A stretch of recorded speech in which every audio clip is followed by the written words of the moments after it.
Бүгінгі сабаққа көңіл күйлеріңіз қалай? Жақсы. Міне керемет, жақсы. Осы көңіл күйлеріңізбен сабағымызды бастасақ, өткенге шолу жасап, өткен тақырыптағы тапсырмаларымызды кім қалай жөнелтеді екен? Қарап жіберейік. Наргиз, айтасың? Бұл итмары бұны деген үйге бақта келу үшін немесе просто әсемділік үшін іледі. Бұл деген түрлі барлық ноталармен және оюлармен жасалады. Әсемдік тесмалар мен оюлармен жасалған. Жақсы ма? Бағалайық балалар. Мынандай алған бар ма? Жоқ. Әрине өте әдемі. Эльмира, біз алған сабақтарда моншақтарда безендірулер, Моншақтарға жасалған сөмке, бұны қонақтарға сақтауға болады. Бұл әдемі және де төртбұрышты классик амалымен жасалған тоқылға. Бұны көбінесе үлкен әжелер қонаққа ұстайды. Сондықтан да мен өстіп үлкен ұзын үлгіде жасадым. Мен әртүрлі түрде жасаймын, бірақ та бұл ұзын түрі қонаққа көп қажет деп ойлаймын. Баға беріп жібереміз ба? Кімге мынандай алуы мүмкін ба мынандай нәрсе? Жоқ. Әрине, ешкімге мынау мүмкін емес, мынау мүмкін емес. Неге десем, мұндай өнерді біз кеңінен дамыту керек. Сендердің қолдарынан келетін нәрселер бар екен. Ал жақсы енді, өткен сабақты талдап, біз өткенде пішім киімдерді де піштік, әртүрлі кәжекелерді де жасадық. Енді бүгін сол сабақтың жалғасы қорытындылау сабағы болады. Жұмысты қорытындылаймыз. Осы үшінші сабаққа не жұмыс жасаймыз? Соны қорытындылай келе, бүгінгі сабағымыздың тақырыбы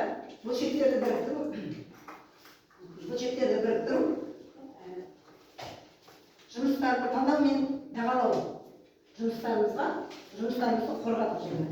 Енді әрі қарай жалғастыра отырып, мына қазақтың ұлттық киімдері болсын, ұстаған тұтқан заттары болсын, қандай болып келеді балалар? Немен өрнектеледі? Оюмен. Ең әдемі дүние қазақ қалпында екен. Өзге ұлттарға қарағанда өте әдемі. Әшекей бұйымдар, қандай нәрселерден жасайды? Ағаш бұйымынан жасай аламыз. Көрпе, құрақ көрпе, жаңағы құрақты құрау арқылы дұрыс айтып отырсыздар. Құрақ көрпе оны да тіктік қыздар, иә? Және де киімдеріміз қандай біздің? Ою еді. Бұрынғы ата-бабамыз киімдердің басынан аяққа шейін киімдердің бәрі ою өрнектермен өрнектеген. Және де ұстаған тұтқан затымыз жаңа айттық қой. Кесеге шейін, кесені ағаштан жасағанмен оған ояруды теріден нәрселер жасады жаңағы. Қымыз қият нәрселер, құты дейді, торсық дейді. Бұлардың бәрін теріден жасаса кетті. Оны да оюлайды. Міне сондықтан темірден де жасаған заттардың барлығы оюлармен өрнектелген екен. Енді мына сабағымыздың мақсаты осы бұйымдарды біз ата-бабамыздан келген заттарды біз жасай білу, соны жасай отырып өз-өзімізді бағалау және бір-бірімізді бағалау бүгінгі сабағымыздың мақсаты. Осылай бұйым өнерлерін таныстыра отырып алламызға дене тастарын тыңдай отырайық.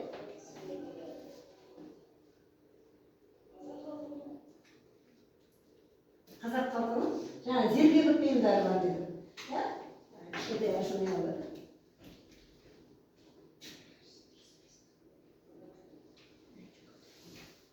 Тағы қандай? Мына домбыра, қобыз, бұл ұлттық ең бірінші қазақ халқының астарақтары, бұнда мынандай астаумен зергерлік бұйымдар бар.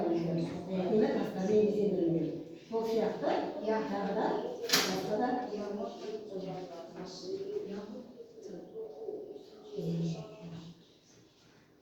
енді балалар, қазір зергерлер, ісмерлер, шеберлер деп үш топқа бөлініп тұрсыздар. Енді сіздердің ісмерлердің, зергерлеріңіз, біздің зергерлеріміз бүгін моншақтан бұйымдар жасау. Ал шеберлеріміз түрлі нәрседен де қандай нәрсе болса да жасай алады екенбіз. Немесе жұқалау киіз дейміз, я болмаса фетра деген матадан мынандай етіп бұйымдарды жасап қарайды. Мынандай маталарды ала отырып осыған жаңағы керек суреттеріңізді қиып жапсыра қойыңыздар. Сіздерде ыстық нелеріңіз. Енді бұл жерде ескеретін балалар қауіпсіздік ережесін жасай отырып, қандай нелермен құралдармен жұмыс істеп отырса, ыстық клей өте қолға жақын ыстық жерден ұстамау керек. Бір қолды көп жақындап тигізбеу керек. Дұрыс айтып отырсыздар. Қайшы бар сіздерде, қайшымен қалай жұмыс жасауға болады? Ине өзінің қорабында болу керек. Қайшы бір-біріңізге қатты сілтеп ұстамау керек. Міне сол ережелерді, қауіпсіздік ережесін сақтай отырып жұмыс жасай алайық.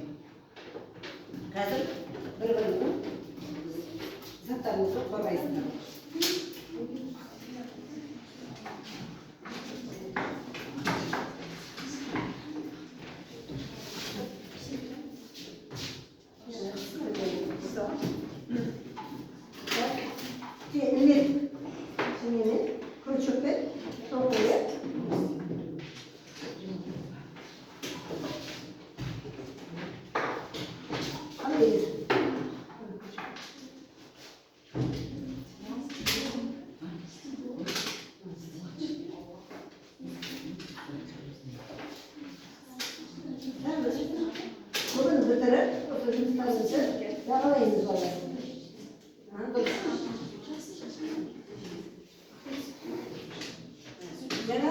Asıl tasvir, nakol nişanları.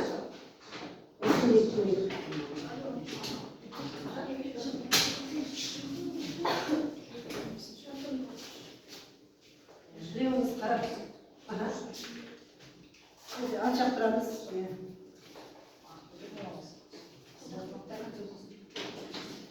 Neydi? Kolay mı? Çok teyirleniyor. Böyle basit. Bu anlayın. Өте жақсы.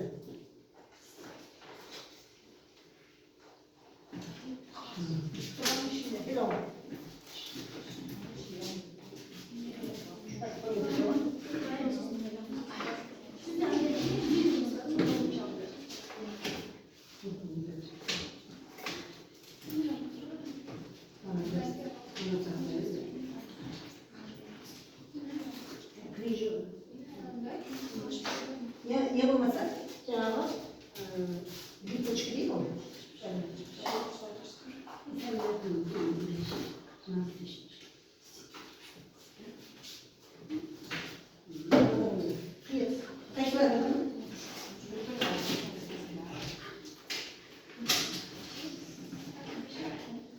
Зерлермен бұрынға аталарымыз ұлттық киімдерді моншақтармен, асыл тастармен, зерлермен көрген деген сол жақта сіздерде сондай ілгектерінде әдемі әшекейлерінде моншақтан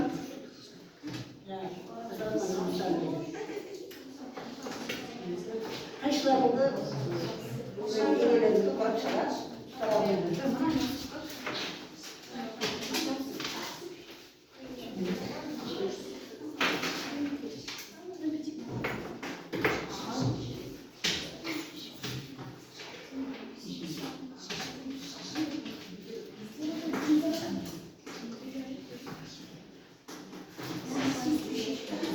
Bitirenleriniz var mı? Bitirenleriniz. Жұмыстарыңызды қолай қойыңыздар. Балалар, әр топ өзін-өзі бағалайды және бір-бірімізді бағалаймыз. Кімнің жұмысы бітті? Жұмыстарыңызды бітірсеңіздер, қолай беруге болады көтермешін.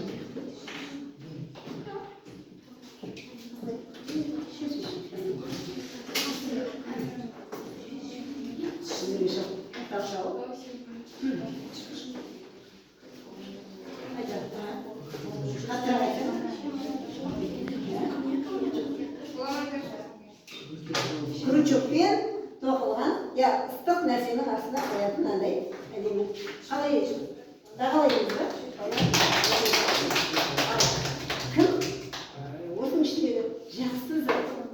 нәрселерін айтады әлсіз жағын. Кім өте жақсы жаңағы нәрселер, әлсіз жақсы нәрселерін айтады.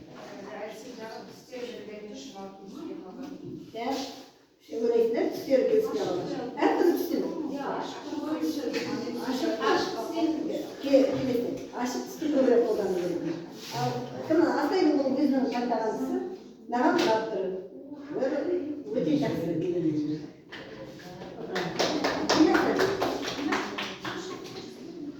Қайсың жаным?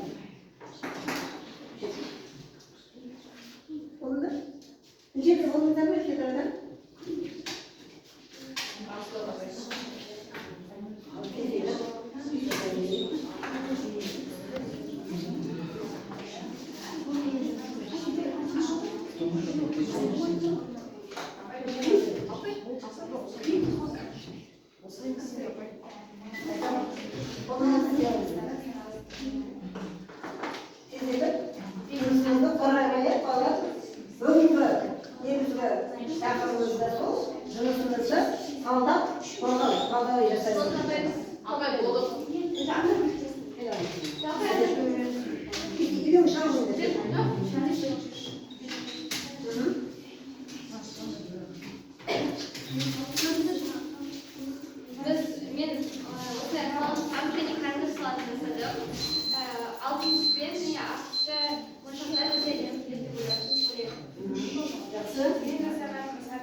Сөмкелерді тоқсақ бізден алады ғой, иә? Осындай сөмкелерді ұстап жүруге болады ма? Өте қазіргі қоғамға жақсы пайдасы бар нәрселерді жасап жатырмыз. Өте жақсы отыра қойыңыздар, жағалап қойыңыздар бір-біріңізді.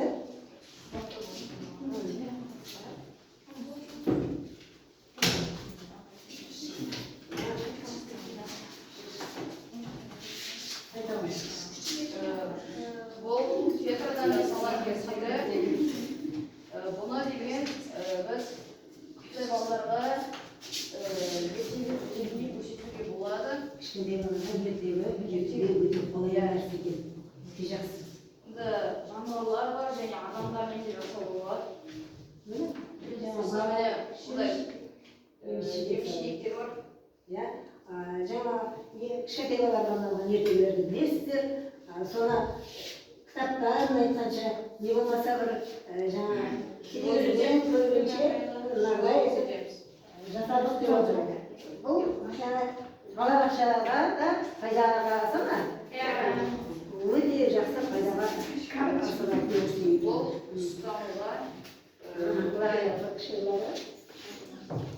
Бұл ұстанулар бұл ашық асыл, алма тоже ашық асыл. Сол үшін балаларға түсті үйретуге өте жақсы көрсетеді. Содан кейін тағы математика пайдаға аса ма? Пайдаға аса ма? Сандарды санауға өте пайдасы бар. Керемет нәрселер жасап отырмыз.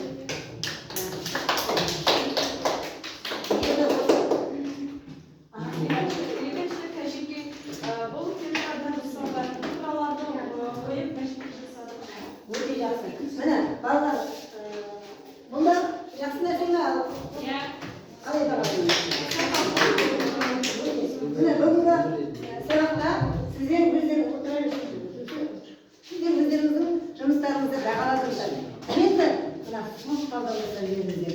Кімнің жұмысы өте керемет, барлығы да керемет. Соның ішінде тұстары бар ма? Соған өздеріңіз сол талдау жасап, кері байланысты алып жіберсек, ұландықтырған жасағаныңыздар. Сіздер мына топта бағалап жүрсеңіздер. Қалай жұмыстарыңызды, ұнады ма? Не жұмысыңыз бар? Ұнады ма?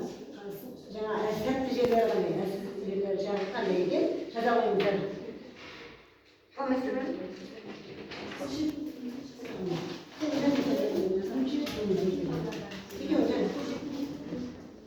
Балалар, бүгінгі жаңағымызды орталық біз бір-бірімізді бағалаймыз, өзімізді бағалаймыз. Әкелген жұмыстарымыздың сәтті шықты ма? Кім? Наргиз, қалай деп ойлайсың? Сен өзіңнің жұмысыңа көңілің толды ма? Сәтті шықты ма? Бұны сен қалай тағы да пайда асыруға ойлайсың?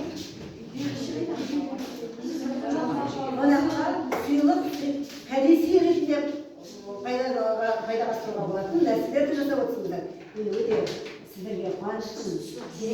Керемет нәрсе жасадыңыз. Міне біздің көркем еңбек сабағымыз. Сондықтан да пайдалы адамға пайдасы зор екен. Міне балалар, Эмира тетек өзінің қорғай ғой жаңа жұмысында. Эмираны кім? Аққұлмай, қайсымен қорғай қояды.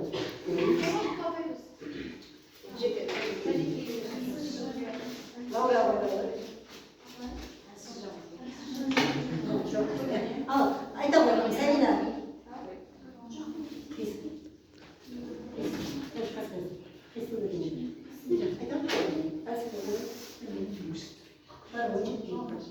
Айта қойыңыз. Қандай жағы, қандай жақтары әлсіздік бар ма? Жоқ. Бірінші топта әлсіз жағы жоқ. Қолжетімді жағы үйге әсемділік үшін қолданылады және үйге косметикалық келеді. Өте жақсы. Саған Сәтті жағы барлық сәтті шыққан. өте дұрыс. Маған ұнады дейді Сәлина. Барлық жерде қолдануға болады, барлық нәрсеге ұсынуға болады. Өте шебер деген баға беріп отыр. Мен де сіздерге өте жақсы деген